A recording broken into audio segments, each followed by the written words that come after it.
Welcome to Tournament in a TeaBreak, where we saw Simona Halep finally get over the line. My name is Ros Satar, and I'm from Britwatch Sports. My name is René Denfeld, and I'm writing for MyTennis.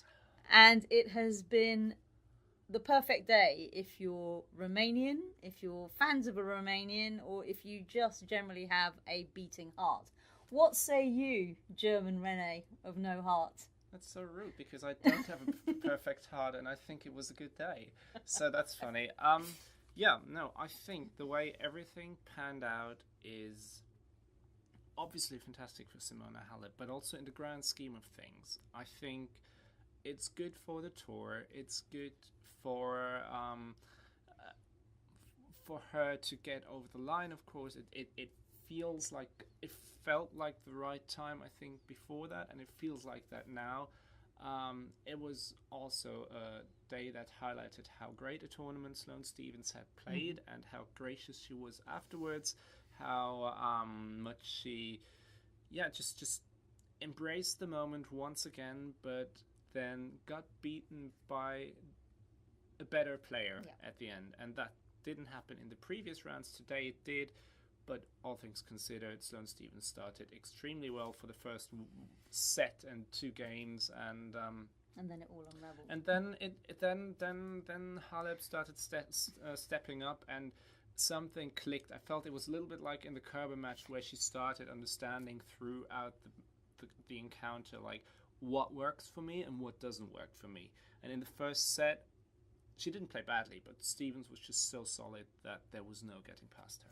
No, I mean, again, I definitely think that it was very reminiscent of the Kerber. She joked about it, actually, in her press, saying that somebody told her what you need to do to win is to run and not miss, which is what she always said for the Kerber match. I mean, for the first set and a half, whatever Halep tried to throw at Sloane Stephens just came back with pace. Everything that she was having to work so hard just to win a point. And the frustration and the effort was evident. And then in the second set, I feel that Sloane did start to tire a little bit. Suddenly she wasn't coming on winning those long rallies. And Halep admitted to us that actually a set and a breakdown, she felt it's gone. It's gone, so all I need to do now is play, almost make her earn it. And once Sloane started to tire and make errors, she then thought, well, hang on a minute, I was a set and a break-up and I lost. Maybe there's a chance. And that little spark of belief took her to, and I mean, she was just glorious in that final set. It was a weird, it's an ironic twist of fate almost. The fact that last year she was up a set and a break, had points to go up a double break, of course, and then Jelena Ostapenko started playing like she didn't have to lose anything anymore. And it's funny that, like, 1 year later, the woman that she ended up beating was down a set and a break and told herself, well, I've got nothing left to lose anymore, so I'm just going to start playing. So that I find that actually quite hilarious. There's almost a chance that Jelena Ostapenko is sitting somewhere in Latvia typing, I made you at Simona Halep. So that's... not that she would. That that's going to happen. I'm joking here, of course. But in a way, I found that quite interesting and quite funny. The thing that I didn't feel, I felt all the effort from Halep, but I did not feel a lot of frustration because I felt that she also understood that she wasn't like missing too much, or that she wasn't doing too much wrong. Just that she was playing against someone who was a human wall, a wall with intent, and that is just very difficult to handle. And that's what Sloane Stephens has done time and time again in big moments, and that's why I think we all knew that Sloane was going to be an incredibly dangerous opponent for Halep in that encounter, and she was moving tremendously well. But as you said, I think there was a sense of, not sure how tired she got or how tired she didn't get, but there was a sense of her starting to miss a little bit more. And I'm not sure if that was nerves or if it was tiredness, but she was starting to miss shots that she didn't miss in the previous sets. And Halep adjusted her game plan a little bit. Instead of just going at it with force, she started to go with a bit more variety, adding a bit more height to the ball, adding a bit more depth to the ball, and dragging Stephens out wide or further behind the baseline, and that ended up working really well for her. Yeah, I think I definitely think there was an element of the prize was in sight that when Sloane started to make her first errors, and then there were a number of like net cords that bounced up and and were just a little unfair, and then I think towards the end I noticed that she started to slow down. Her serves weren't quite as potent. And as each sort of game progressed, you just thought this, when Halep got to 5-love and Sloane got on the board to allow herself, as we're in France, a baguette as opposed to a breadstick.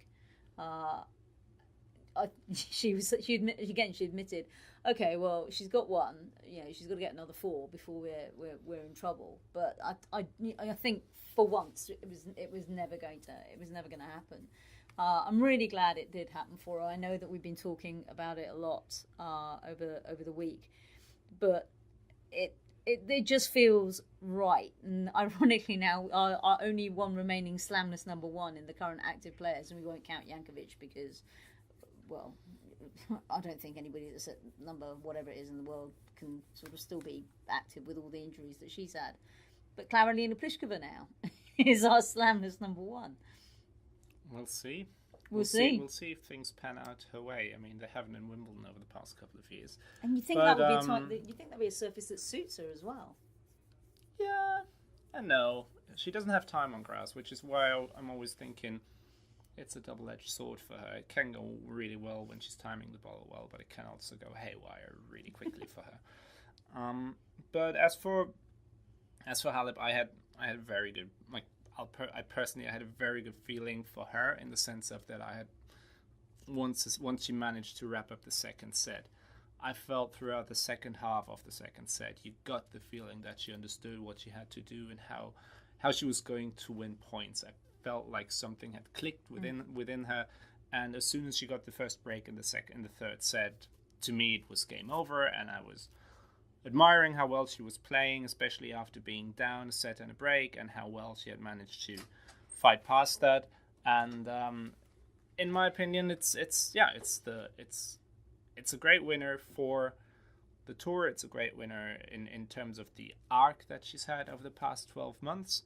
And I think it's also a bit of an inspiration in terms of a never give up, never give in attitude, and that's a really cool thing. Yeah, I mean, she's slated for Eastbourne and obviously Wimbledon, so it'll be interesting to see what she does when she finally has a break and comes back on the grass. B, just how much interest there'll be in her. Up until now, whenever she's been on the grass, people haven't really shown much attention, but we shall see. And now we're at the we're on the eve of King of Clay versus Crown Prince of Clay. So, what do we actually really think? I know there are people who are like worried with regards to tomorrow. I think that's mainly Rafael Nadal fans, and I find that quite bizarre almost. Like, why would she be worried when he has started to play really, really well? Even though he's had some iffy patches at the beginning of a couple of rounds, especially the last 2 matches. He didn't start too well, but once he found his rhythm, it was all smooth sailing. My thing with this matchup, especially on this court over best of 5, is the space between the baseline and the back of the court is huge, which I think will always tempt Dominic Thiem to let himself fall 1 or 2 meters too far behind the baseline. And for that reason alone, I think that Nadal is, of course, the overwhelming favorite. I hope it's not going to be a 3-setter. I hope at least it'll be like 4 sets. Well, if people are really hungry for 4 hours of tennis, sure, 5 sets. If that's your thing, then would be good. It would be great if it's 5 competitive sets. I would not mind that at all. My only worry also is concerning weather forecast for tomorrow. Today there was a chance of showers, but they stayed south of Paris. Tomorrow it's looking overwhelmingly a lot like we're gonna have a tough day, and a day that's gonna require a certain amount of patience. So if they end up going 4 or 5 sets, then I have the worry that one of these sets will end up being played on a Monday. And ain't nobody got time for that. So I'm going with Rafael Nadal in 3 or 4 sets. But look, Dominic Thiem is the only man to have beaten him on clay in the past 2 years, and he's shown that he can take 2 consecutive sets off of Nadal. Can he take 2 consecutive sets or 2 consecutive sets off of Nadal and add a third in another best of 3 coming right behind that? I don't know. And I don't think so at the moment. But I hope Thiem gives a good account of himself tomorrow, unlike last year in the semi-finals. Yeah, I mean, the same. We've had such a good final. Rafa hasn't exactly covered himself in glory by being quoted as saying that, people, the reason that women don't really Let's not. No one deserves. This whole prize money thing comes up again. People have more demand for the ATP. I mean, the stage was packed today, admittedly with half of Romania, but it was a great atmosphere. A slam final deserves a great atmosphere, and if it's a 3-set washout, it will just make a mockery of his comments. And if it's, I think Thiem ought to get at least 1 set off him. I'd be very disappointed if he didn't. And I definitely think he could manage 2. But I agree with you. Can he make it 3? Yeah, I'll refrain from commenting on what on those quotes by Nadal from an Italian magazine, because it's beneath everyone and beneath all female players, and it's just completely and utterly ridiculous. It's June 2018. It's not May 1934. So I would appreciate it if we stuck to the current time and place, and people would stop using words like economy and equal work and all of these things when they do not have an idea or even remotely a clue what they're saying or what they're putting into their mouth. So that's my 2 cents on that. But when he talks, people do listen. There are going to be people that do think he's right. And I'm glad that there are people who really stomp on it. I've been very happy to see that a lot of people have been stomping on what he's been saying or what he apparently has been saying. I'm always a bit worried that things might get lost a little in translation, so that's why I'm saying allegedly. Always put an allegedly in front of things that you're unsure of, because that means that you're not going to get sued. So, I, as I said, not very happy about that. Not been enjoying to read all of that. If he thinks that's the real thing, good for him.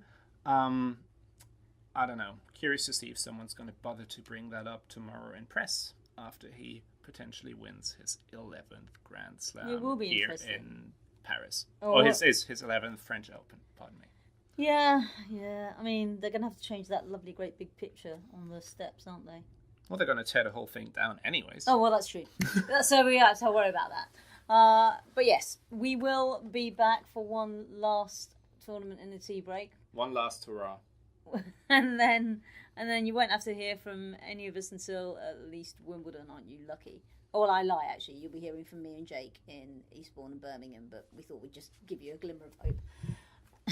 You have been listening to Ros Satar and René drinking his beer Denfeld.